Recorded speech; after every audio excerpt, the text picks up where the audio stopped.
And welcome back to the show. BronxConnect is an organization that is actually offering alternative justice, cure violence, and reentry programs to help communities build from within.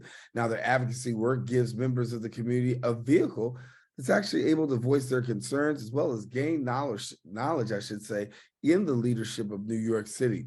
And joining us now, we've got the Director of Development at BronxConnect, Pamela Villa, and we thank you so much, Pamela, for joining us. Thanks for having me, Daren. I'm excited to be here with you today. Excited to have you. And when we talk about our young people, so many challenges that are out there, but you're doing a great job, particularly in the area of reentry and alternative justice. We oftentimes see people being sentenced to long, harsh sentences, and we often argue, hey, is there a better way? And I know that some of the work that you do is about that better way. Yes, so we have a bunch of programs. We started off doing our alternative justice for young people that were getting caught up in the system and needed a community-based alternative. And then over time, we've developed into we have a gamut of programs. We do cure violence to prevent violence in particular communities that see a lot of incidences of violence.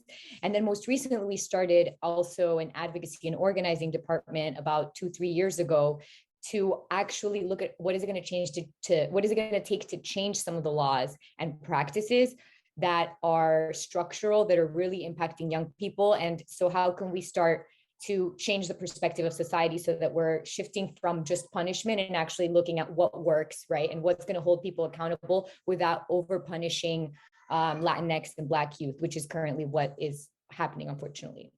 Yeah. And, the advocacy piece is so important. And, to be able to advocate, strengthen the voice that's out there that's needed and really organizing. Talk to me a little bit more about the work of advocacy, because it's very much needed. And I think that there's so many people who can really benefit from this. I think, for young people, stand to gain so much from being able to share their opinions and have their opinions and their perspectives heard by lawmakers and by leaders in their community.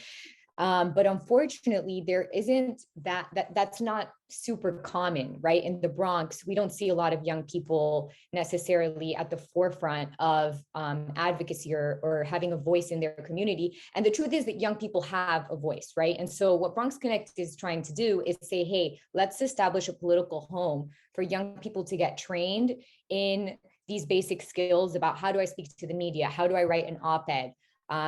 How do I make these changes in law? And there's actually, I think, something really powerful, especially with organizing young people who have been impacted by the justice system, because they are rarely asked, what would you do to change your community, right? What could be done to have your experience be better? And so I think giving them that opportunity and giving them a platform to really speak up and have their worldview more reflected in our society is really powerful. And young people are the future. So it's super exciting to be in that position, to have those relationships with young people and families, to be in a position to have them get these trainings and start becoming more involved in shaping, the laws and the practices that really impact their community, their schools, their families. Yeah. And Pamela, talk to me, because, in many ways, what you're doing is you're getting them a realm of exposure, right? And that they have the opportunity to be exposed. And exposure can be the major difference. I think that when we talk about community, there's this saying that without, a vision, people perish. But the reality is without exposure, that's really what it is. You really put kids at a detriment. And so talk to me about the exposure that you feel that occurs through this program. Yeah, so like I said, the young people in our program, most of them have been impacted by the justice system, but really, even if they haven't been impacted by the justice system, they are impacted by their environment. And their environment is in many ways disproportionately not beneficial to them. When you compare, a kid from the Bronx to someone that grows up in the Upper West Side or another part of the city. And what that comes with is also a lack of opportunity around advocacy and influencing. And so we see that young people, when they're given the right tools, they can actually not only create incredible change for themselves, but start recruiting their peers as well. So we work with a lot of not just youth, but also young adults who've kind of been around the block and have maybe spent some time, right, on Rikers, and now want to be able to change the community for their siblings and for the younger people that they interact with. And so it's really cool to see those young people, right, who have had very similar experiences to the young people of today, inspiring and working with the younger ones and helping them figure out how they can fit into the legislative landscape, and really start changing the future for their communities. When we talk about some of the things that are going on in our communities, one of the topics of discussion is that of Rikers Island, and it's a huge point of contention across the borough. Give me your thoughts on Rikers Island and the work that you're doing there in terms of dealing with the Close Rikers Island campaign. Yes, so I know Close Rikers is very, very contentious, and our view has always been that Rikers Island is a decrepit institution. It's a decrepit building.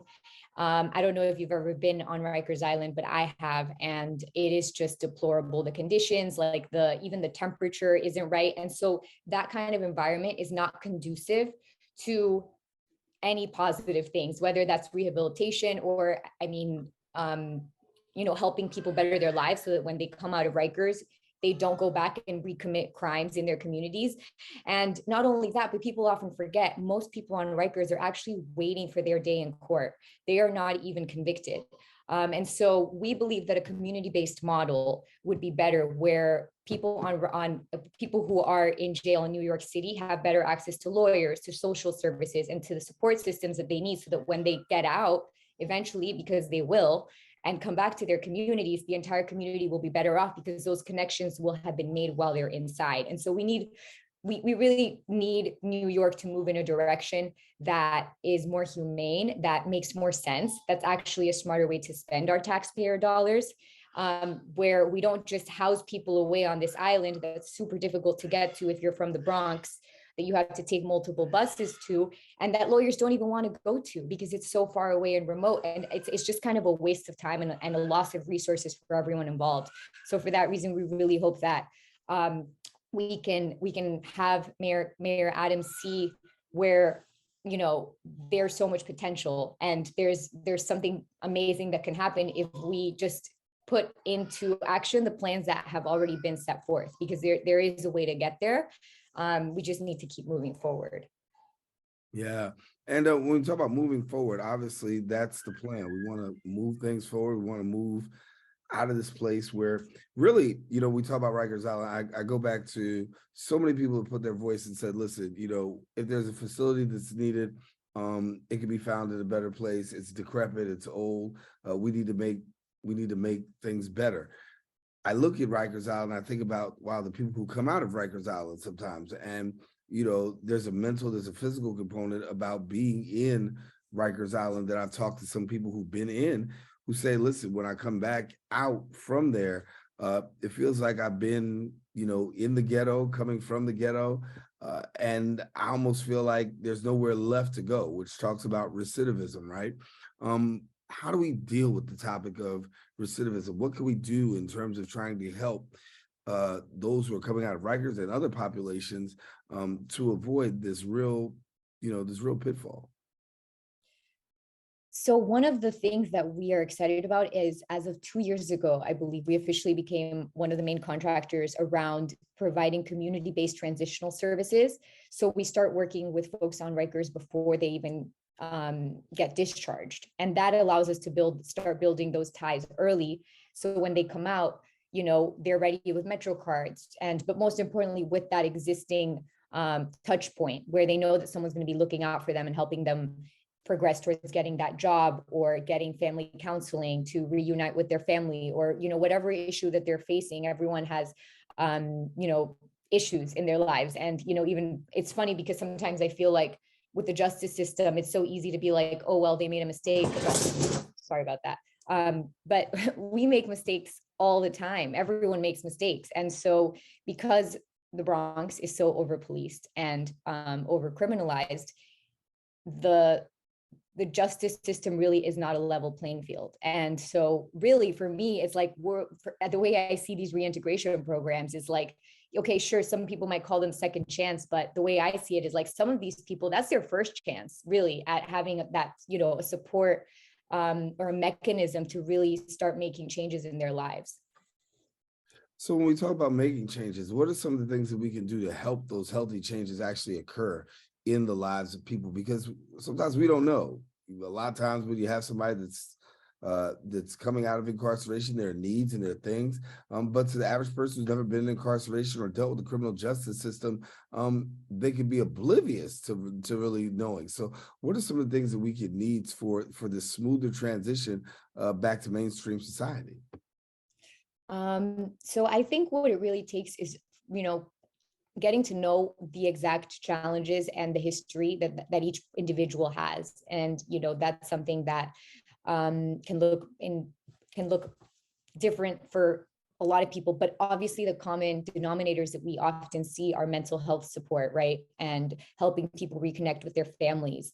As we know, having a social life and having community ties can be good and beneficial for a variety of reasons, including health, right? People who have more of a vibrant social community are more likely to be healthier. And so that is one of the major focus areas for us, is making sure that they feel like they are getting re-engaged in society, in addition to helping them meet basic needs, which obviously we see housing issues a lot. And obviously that issue is going to be worsening, unfortunately. But there are a lot of resources and a lot of awesome nonprofits doing great work with helping connect, people who are reintegrating with housing and mental health support. So, for people who may not be so familiar about the work that you do, you said you have a variety of different programs, and I know we talked about a couple of them, but I want to just give you a couple of moments just to highlight some of the other programs that maybe our public may not be so familiar with that you want us to know about. Sure. Where do I even start? So the awesome thing about BronxConnect is that since we've been around for like 20 years, we have been able to slowly add on programs. And now we serve the whole spectrum, from prevention, working with middle schools and high schools, with students that may be struggling a little bit or are having behavioral issues, to intervention. So once young people are being charged with felonies or misdemeanors, we have a program for those young people as well, whether it's through the family courts or the criminal courts. And then we also have the reintegration piece. But importantly, with the intervention part, one of the areas that we believe has really helped and strengthened our program is the Cure Violence model, which basically looks at violence and crime as a public health issue and helps young people by connecting them to mentors in the community, by credible messengers that can guide them and help them transition away perhaps from a street life or a gang or involvement in a gang to doing other positive things that are going to be good for the community. And that program is incredible because it really shows you what's possible when we think about how we're investing our money in at the city level, and how much you can. And it's not going to be an overnight fix, right? Because some people are like, well, it's not working, look at all the crime. But unfortunately, things take time after decades of neglect and decades of a lack of housing and all of these structural gaps. It's going to take a while to start seeing improvements. I will say we have seen, in the past, reduction in gun violence in our specific catchment areas. So that's been wonderful. But obviously with COVID, there's again, a lot of challenges. And I want people to focus on the progress and understand that success is not linear. And when we talk about success, the program itself, look back at some of the things that you've done. Give us a little bit of an idea as to the impact that you feel the program has made in the lives of people. I think one of the biggest adjustments we made, I think it was 2017, is when we interviewed young people. They said, we need jobs. We were basically focusing very heavily on education and helping them bring up their reading levels. But a lot of the kids that come into our program are at a 5th grade reading level. And so there's only so much you can improve in 6 to 12 months. And young people need to work. They need the financial means to buy clothing and food, and a lot of times their family isn't able to provide all those things. So we said, let's start investing heavily into getting people get construction licenses, even driver's licenses, which are needed for some jobs, and help them get employment skills and soft skills and start doing job fairs. And I think that that has been very impactful for young people, because they not only get that financial kind of incentive to, you have to give people something. If you're going to say you need to leave the gang, you got to give them something. And obviously, even if it's not comparable in terms of how much money they're making, they're getting that mentorship and they're getting that relationship that is so important. And most of our staff is, whether they're personally impacted by violence or they have been in the justice system. We are predominantly Latinx and Black, and our leadership reflects the community as well. So I think it's for me, like, one of the most important aspects is that I feel like that's our secret sauce. And we talk about secret sauce. Obviously, you got a lot of it because you had a lot of success here. We talk about incarceration. We talk about recidivism. How do you view it right now? Do you feel like things are getting better on the battlefield? I do. And I say that because, while I'm not on the ground, I wish I could be. I used to work in one of our programs directly, and then I slowly moved more towards development and grant writing.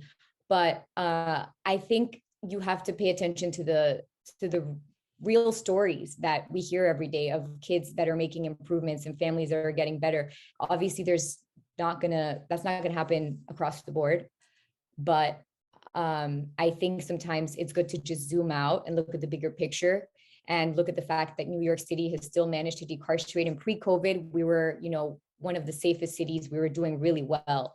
And so it's easy to equate some of these drawbacks with recent policies or laws. But if you really look, the pandemic changed all cities, permanently forever. And so I think that we need to look at this, at the stories of these people, and also recognize that recidivism is not helped when people are incarcerated. Like, incarceration leads to recidivism. Just we know that for a fact. One of the really great stats that we have is that 98% of the young people who completed our felony program in the community were able to avoid another felony conviction for 3 years after they completed the program. So that is the kind of thing that can happen when you invest, and it's much less expensive than incarcerating someone. I think in New York, our program costs about $13,000 a year per young person. It's an intensive program. As you know, I think Rikers right now is at like $250,000 or more a year for a bed. So there's a lot of bright spots. Mm-hmm. Well, we got to leave it there. And I want to thank you so much for the work that you're doing and being a guest here with us on the show. A lot to talk about. And hopefully, as we talk about recidivism and incarceration, we can reduce those rates. But organizations such as yourself truly making a difference and making that happen, that we can reduce those rates and really see some positive outcomes for our young people. So thank you so much for being with us. Thank you so much, Daren. Really appreciate it. All right. Well, thank you too. Well, listen. Want you to stay with us. We've got more show coming up. We're going to just take a quick break, but we got more. We got more right after this.